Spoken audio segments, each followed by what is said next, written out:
ধন্যবাদ। যারা আন্দোলনের কর্মসূচি ঘোষণা করেছে তাদের মধ্যে কয়েকটি দফা আমি পড়লাম। 1 নম্বর দফা হচ্ছে জুলাই জাতীয় সনদের বাস্তবায়ন এবং তার ভিত্তিতে নির্বাচন। এ বিষয়ে আমাদের বক্তব্য হলো যে জুলাই জাতীয় সনদ প্রণীত হয়ে গিয়েছে এবং সেটা স্বাক্ষরের অপেক্ষায় আছে। এই সনদ বাস্তবায়ন কিভাবে হবে তা নিয়ে এখনো পর্যন্ত আলোচনা অব্যাহত। জাতীয় ঐকমত্য কমিশন আমাদের পরবর্তী সভা আগামীকালকে আছে। এই আলোচনা অব্যাহত থাকা অবস্থায় একই দাবিতে রাস্তায় আন্দোলনের কর্মসূচি দেওয়াটা কতটা সমুচিত সেটা জনগণ ভেবে দেখবে। যে বিষয়টি আলোচনার টেবিলে নিষ্পত্তি হওয়ার অপেক্ষায় আছে সেই বিষয়ে আবার আন্দোলনের নিয়ে রাজপথে নামা আমার মনে হয় যে এটা সঠিক পদ্ধতি নয়। দ্বিতীয় হচ্ছে এই সনদের ভিত্তিতে নির্বাচন অনুষ্ঠানের জন্য সনদ বাস্তবায়নের পদ্ধতিতে সেটা নিরূপণ হবে। আর যারা রাজনৈতিক প্রতিপক্ষ হলো বলে আপনারা প্রশ্নে বলেছেন, আমরা কাউকে রাজনৈতিক প্রতিপক্ষ মনে করি না তো। কারণ যারা গণতান্ত্রিক প্রক্রিয়ায় রাজনীতি করবে তারা সবাই রাজনীতির মাঠে আমাদের রাজনৈতিক সঙ্গী। আমাদের মধ্যে নির্বাচন যখন অনুষ্ঠিত হবে প্রতিদ্বন্দ্বিতা হবে, প্রতিযোগিতা হবে। তাছাড়া রাজনৈতিক চর্চায় বিভিন্ন রকমের মতভিন্নতা থাকতে পারে, সেটা তারা জনগণের সামনে তাদের বক্তব্য দিবে, আমরা আমাদের বক্তব্য দেব। সেটার বিচারের দায়িত্ব, বিবেচনার দায়িত্ব জনগণের। আমরা এইভাবেই দেখি রাজনৈতিক মাঠে আমরা কাউকে প্রতিপক্ষ শব্দটি ব্যবহার করতে চাই না। সেটা আসলে সঠিক পার্লামেন্টারি ওয়ার্ডও নয়, সংসদীয় ওয়ার্ডও নয়। রাজনৈতিক ময়দানে সবাই আমরা সৌহার্দ্যপূর্ণ পরিবেশে রাজনীতি চর্চা করব, সেটাই বর্তমান সময়ের চাহিদা এবং দাবি।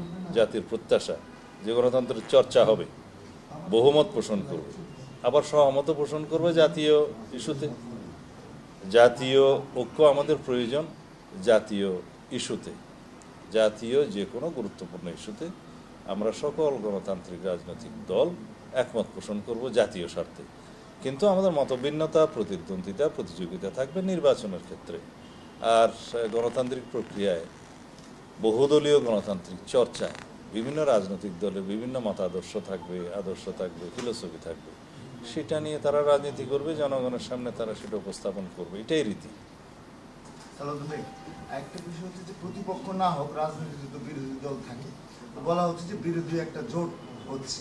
আর আরেকটা বিষয়, আপনাদের দলের পক্ষ থেকেও বিভিন্ন সভা সেমিনারে বলা হচ্ছে যে নির্বাচন বানচালের একটা চেষ্টা করা হচ্ছে, এই ধরনের বিভিন্ন বক্তব্য আসছে।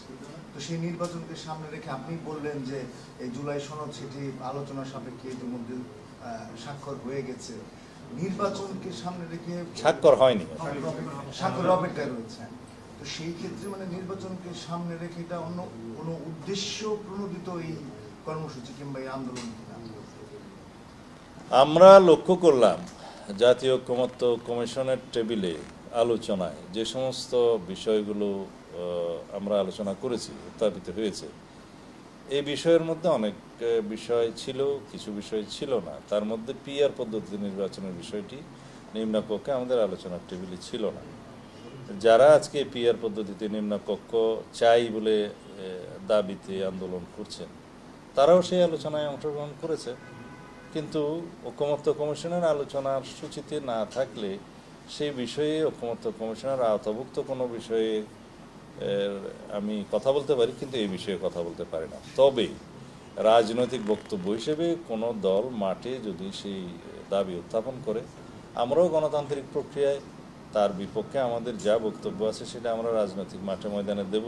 ইতিমধ্যে আমরা দিয়েছি যে বাংলাদেশে নিম্নকক্ষে এবং উচ্চকক্ষে কোথাও পিআর পদ্ধতি আমরা চাই না। কেন চাই না তার পক্ষে আমরা আমাদের যুক্তি দিয়েছি।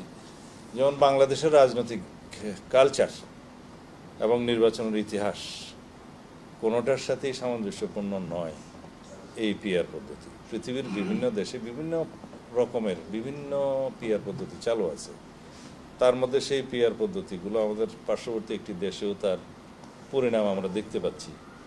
দুর্বল সরকার ব্যবস্থাপনা হয়, পিআর পদ্ধতিতে কোনো দিন সাধারণ মেজরিটি নিয়ে সরকার গঠন করা খুবই মুশকিল এবং একটা অস্থিতিশীল সরকার ব্যবস্থা প্রতিষ্ঠিত হয় এবং একটা সব সময়ের জন্য কোয়ালিশন পার্লামেন্ট এবং কোয়ালিশন গভর্নমেন্ট হয়।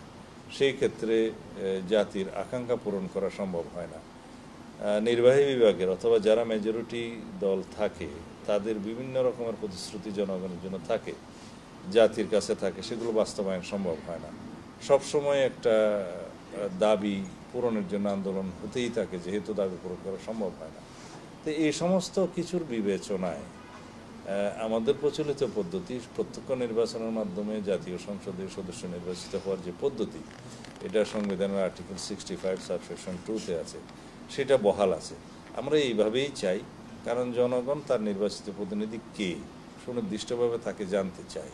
আমাদের দেশের পলিটিক্যাল কালচার সেটা, এবং আমাদের রাজনৈতিক ইতিহাসে এর কোনো ব্যতিক্রম বা চর্চা আমরা আগে করিনি। সুতরাং এই পদ্ধতিটা একটা পরীক্ষিত পদ্ধতি।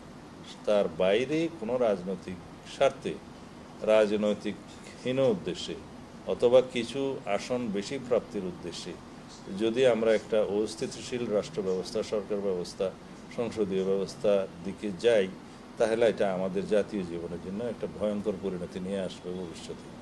সেই জন্য আমরা এই পিআর পদ্ধতিকে প্রত্যাখ্যান করি। এদেশের জনগণ পিআর পদ্ধতির পক্ষে নয়।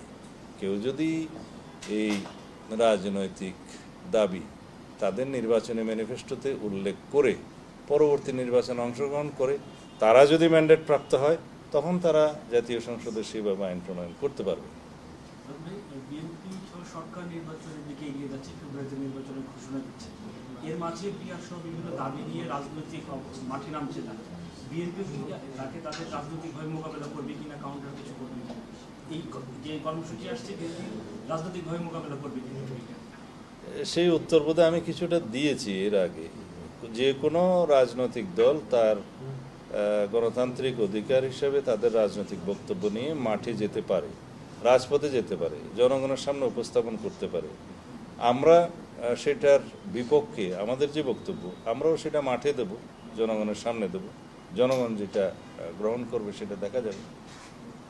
সেই ক্ষেত্রে সালাউদ্দিন ভাই, এই আপনারা তো পিআর চাচ্ছেন না, তারা একদম পিআরের দাবিতে অনড়।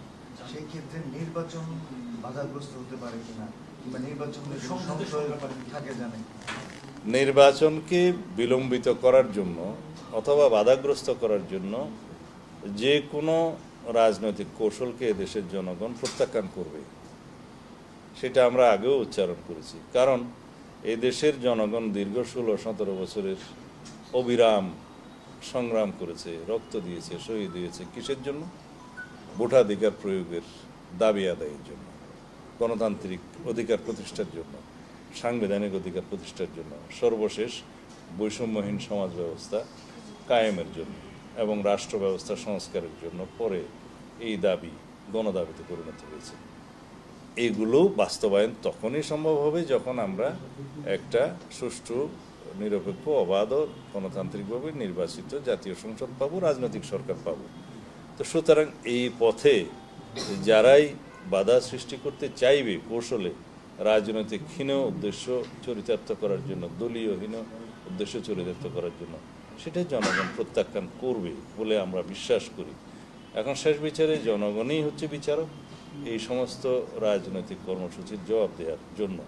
আমরা রাজপথে আমাদের শক্তি প্রদর্শন করতে পারি, আর এক দল আরেকদল শক্তি প্রদর্শন করতে পারে, কিন্তু সেই বিষয়টা নির্ধারিত হবে কোথায়? জনগণের সার্বভৌম ভোটাধিকার প্রয়োগের মধ্য দিয়েই তো আমরা সেখানে যাই। ভাই, একটা বিষয় আলোচনা আছে যে এই যে উচ্চকক্ষ এবং নিম্নকক্ষে পিআর যে ব্যাপারটা, সেখানে এই আলোচনাটা আছে যে নিম্নকক্ষে পিআর আসলে একটা নেগোসিয়েশন টুল। বিএনপি যদি আপার হাউস যে পিআরটা মেনে নেয়, তাহলে হয়তো এটা কোনো কোনো দল ছাড় দিতেও পারে, এই আলোচনাটা আছে। বিএনপি কি আসলে উচ্চকক্ষে পিআর নিয়ে কিছু ভাবছে, বা তারা এখানে কোনো ছাড় দিতে বা একটা সমঝোতায় আসবে? না, আমরা পিআর পদ্ধতির বিপক্ষে, উচ্চ নিম্নকক্ষ সর্বত্র। কারণ আমরা বলেছি যাদের রাজনৈতিক এজেন্ডা আছে পিআর পদ্ধতি প্রতিষ্ঠার জন্য, তারা তাদের নির্বাচনী ইশতেহারে সেই বিষয়টা উল্লেখ করে জনগণের কাছে যাক। জনগণের ম্যান্ডেট যদি তারা প্রাপ্ত হয়, তাহলে তারা তাদের সেই রাজনৈতিক আদর্শ বা কৌশল তখন তারা প্রণয়ন করতে পারবে, আইন প্রণয়ন করতে পারবে। নির্বাচন খুব কাছাকাছি 6 মাসের মতো সময় আছে, এর মধ্যে জাতীয় পার্টি সহ আর 14 দল নিষিদ্ধের দাবি তোলা হয়েছে আন্দোলন করে। আসলে এই দাবিটা কি যৌক্তিক মনে করেন কিনা? আমরা আগেও এই বিষয়ে আমাদের বক্তব্য পরিষ্কার করেছি যে কোনো রাজনৈতিক দলের নিষেধ করা, কোনো রাজনৈতিক দলের কর্মকাণ্ড বা কোনো রাজনৈতিক দলকে নিষিদ্ধ ঘোষণা করা নির্বাহী আদেশে, সেটা আমরা সমর্থন করি না। আমরা আমাদের বক্তব্য দিয়েছি অনেক আগে যে বিচারিক প্রক্রিয়ার মধ্য দিয়ে কোনো রাজনৈতিক দলকে রাজনৈতিক দল হিসাবে নিষিদ্ধ করার যে বিষয়টি সেটা নির্ধারিত হোক, লেট দি কোর্ট ডিসাইড। আমরা তো সেই কোর্টে যাওয়ার জন্য আইনটা সংশোধন করেছি।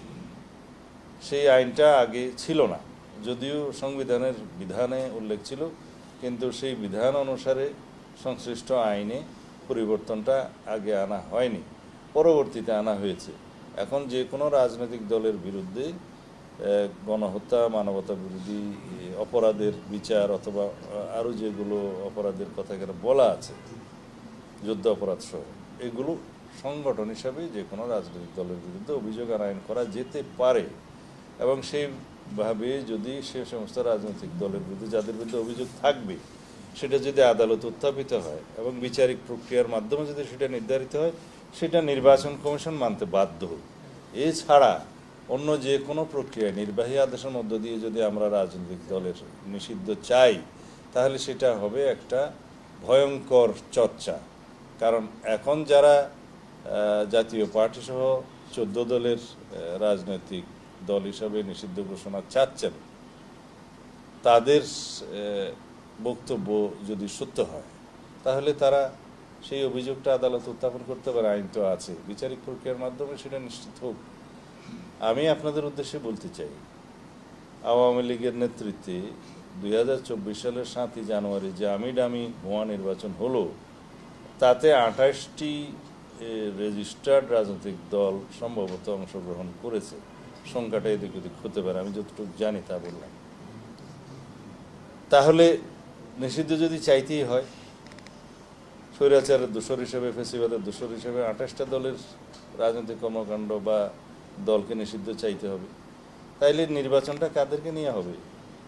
এই দেশে যারা রাজনৈতিক দলসমূহের নিষিদ্ধ ঘোষণা করতে চাচ্ছে এখন এই দাবির মধ্য দিয়ে, তাহলে তারা যদি পরে বলে যে আমরাও নির্বাচন করব না, তাহলে কি এই দেশের নির্বাচন হবে? উদ্দেশ্য ভিন্ন হতে পারে তাদের এই দাবির পিছনে, যে নিজেদের অতিরিক্ত সুবিধা সৃষ্টির জন্য হয়তোবা তারা আরও অনেক রাজনৈতিক দলের নিষিদ্ধ কামনা করতে পারে। হ্যাঁ, আওয়ামী লীগের বিষয়টা এখানে সম্পূর্ণ আলাদা। তারা গণহত্যার জন্য দায়ী, তারা মানবতা বিরোধী অপরাধের জন্য দায়ী, তারা রাষ্ট্রের গণতান্ত্রিক ব্যবস্থা ধ্বংস করার জন্য দায়ী। সেই ফ্যাসিস্ট সরকারের বিরুদ্ধে, সেই সরকারের যারা প্রধানমন্ত্রী সহ অন্যান্য মন্ত্রী, এমপি এবং দোসররা ছিল, তাদের বিরুদ্ধে গণহত্যা এবং মানবতা বিরোধী অপরাধের দায়ে বিভিন্ন জনের বিরুদ্ধে অভিযোগ উত্থাপিত হয়েছে, আদালতে মামলা দায়ের হয়েছে, আরও হবে, বিচার চলছে। এবং রাজনৈতিক দল হিসাবে আওয়ামী লীগের বিচার আমরাই দাবি করেছিলাম সর্বপ্রথম। রাজনৈতিক দল হিসাবে তাদেরকে বিচারের আওতায় আনা হোক গণহত্যা এবং মানবতা বিরোধী অপরাধের জন্য, এবং সেটা আদালতে নির্ধারণ করবে তারা এদেশে রাজনীতি করতে পারবে কি পারবে না, নির্বাচন করতে পারবে কি পারবে না। সেই প্রক্রিয়ায় যদি আরও কোনো রাজনৈতিক দলের বিরুদ্ধে সেই অভিযোগ থাকে, সেটা আদালত উত্থাপন করা যেতে পারে। আইন আগে ছিল না, এখন তো সংশোধিত হয়েছে। এটা আমাদের এখনকার বক্তব্য নয়, আগেরই অবস্থা। আলোচনার প্রেক্ষিতে যা কিছু প্রস্তাব দেয়ার আমরা ওখানে দেব বা আলোচনা করব। আমরা নীতি ঠিক করেছি যে এমন কোনো প্রক্রিয়াকে আমরা উৎসাহিত করব না, যেমন স্পেশাল কনস্টিটিউশনাল অর্ডার বা এক্সট্রা কনস্টিটিউশনাল অর্ডার যাই হোক, যেই প্রক্রিয়াটা বিদ্যমান সংবিধান বহাল থাকা সত্ত্বেও সেটা আবার অনুমোদিত হবে, তাহলে একটা খারাপ নজির সৃষ্টি হবে। এই ব্যাড প্রেসিডেন্ট আমরা রেখে যেতে চাই না ভবিষ্যতের জন্য, জাতীয় জীবনের জন্য। কারণ 2 বছর 5 বছর পরে একই প্রক্রিয়ায় যদি আরও কোনো দল অথবা কোনো গোষ্ঠী যদি দাবি করে যে আবার এইভাবেই সংবিধান সংশোধিত হোক, তাহলে পার্লামেন্টেরও প্রয়োজন হবে না এবং দেশে বিদ্যমান সংবিধানেরও কোনো মূল্য থাকবে না। এবং সেটাতে একটা অরাজকতার সৃষ্টির জন্য আমরা একটা পথ খুলে যাব, সেটা আমরা চাই না।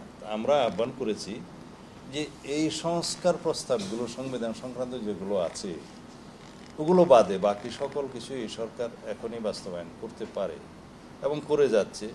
হয়তো তারা সম্পন্ন করতেও পারবে, অথবা অনিষ্পন্ন অথবা অসম্পন্ন থাকলে সেটা পরবর্তী সরকার করবে, যার জন্য সংবিধান সংশোধনের প্রয়োজন নেই।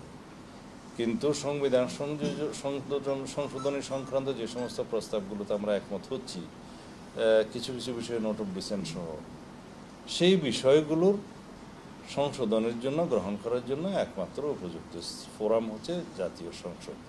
কিন্তু এর বাইরে যদি কোনো আইনানুগ পন্থা আমরা উদ্ভাবন করতে পারি আলোচনার মধ্য দিয়ে, সেটা যে কোনো বৈধ আইনি এবং সাংবিধানিক প্রক্রিয়া হবে, সেটাতে আমরা একমত হব। সেটা আমরা বলেছি এবং মাননীয় প্রধান উপদেষ্টার সামনে আমরা যেভাবে আমাদের বক্তব্য উপস্থাপন করেছি, আমি ওখানে আমার বক্তব্য দিয়েছি। আমি বলেছি আপনি নিজস্ব ব্যক্তিগত উদ্যোগ নেন, আপনি ছোট ছোট মিটিং করে দলসমূহের সাথে আলাপ করেন, আপনি একটা উপায় বের করুন, আপনি সেই উদ্যোগের ফলে আপনি সফল হবেন, সেটা আমরা বিশ্বাস করি। এই বক্তব্য আমি দিয়েছি। আমি বলেছি সবার প্রত্যাশা থাকতে পারে, আমাদের বিশ্বাস আছে, প্রত্যাশা তো আছি। এটা একটা। দ্বিতীয় হচ্ছে আমরা সুপ্রিম কোর্টের কাছে মতামত নিতে বলেছি যে এই সংশোধনীগুলো সংবিধানের আমরা জাতীয় সংসদ ছাড়া অন্য কোনোভাবে এখনই সেটা ভ্যালিডিটি দেওয়ার জন্য কোনো উপায় আছে কিনা, দেখি জুডিশিয়ারি কি মতামত দেয়। কারণ এন্ড অফ দি ডে আমরা যদি এগুলো গ্রহণ করি, জুডিশিয়ারিকে আমরা জানালাম না, কনসাল্ট করলাম না, যে কোনো ব্যক্তি রাষ্ট্রের অধিকার আছে আদালতে উপস্থাপন করতে পারে যে এই বিষয়গুলো এইভাবে সংবিধানের বিষয়গুলো সংশোধিত হওয়া বৈধ কিনা। সে তার অধিকার ক্ষুণ্ণ হলে, তার ব্যক্তি জীবন এবং সম্পদের অধিকার সংক্রান্ত যে কোনো বিষয়ে যখন আদালতে যাবে, আর্টিকেল 31 অনুসারে সেটা অধিকার দেয়া আছে, তখন আদালত কি বলবে? তখন হয়তো আদালত বলবে যে সংবিধান সংশোধিত হয়েছে, এটা কোন প্রক্রিয়ার হয়েছে, কে করেছে, কার কর্তৃত্ব আছে, কোন ফোরামে হয়েছে, এই কথাগুলো বলবে। তো সুতরাং আগেই যদি আমরা জুডিশিয়ারি মতামতটা নিতে পারি, সেই ক্ষেত্রে তারা হয়তো একটা বৈধ প্রক্রিয়া অথবা পরামর্শ দিতে পারে। এটা আমার দ্বিতীয় প্রস্তাব। তৃতীয় প্রস্তাব বলেছি, যদি আলাপ আলোচনার মধ্য দিয়ে আরও কোনো পন্থা আমরা বৈধ পন্থা বের করি, যেটা আমাদের জন্য ইতিহাসে খারাপ নজির স্থাপিত হবে না বলে মনে হবে, ভবিষ্যতের জন্য কোনো জাতীয় জীবনের সংকট সৃষ্টি হবে না বলে মনে হবে, সেই পন্থাও আমরা অবলম্বন করতে পারি। কি কি পন্থা হতে পারে সেটা আমরা আলোচনার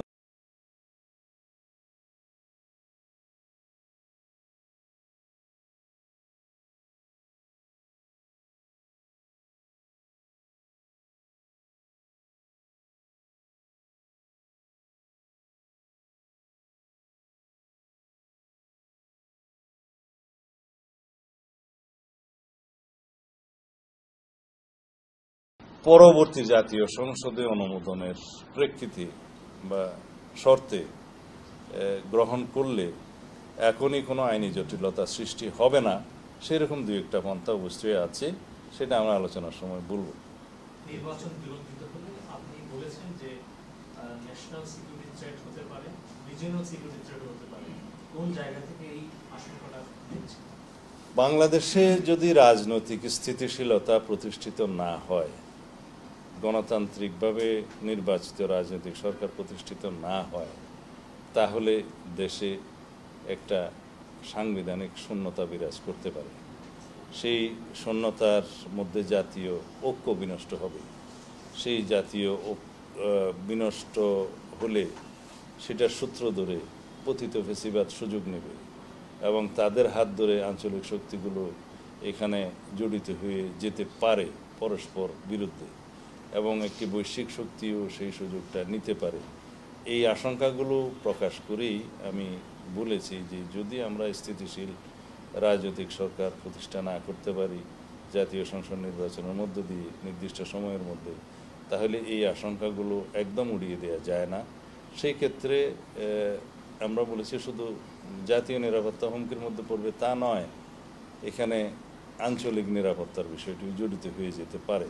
তবে আমরা দেশকে সেই দিকে নিয়ে যেতে পারি না এবং আশা করি এই জাতি সেটা বুঝবে, আমরা সবাই বুঝবো এবং আমরা একটা শান্তিপূর্ণ সমাধানের মধ্যে যেতে পারবো আলোচনার মাধ্যমে। ধন্যবাদ।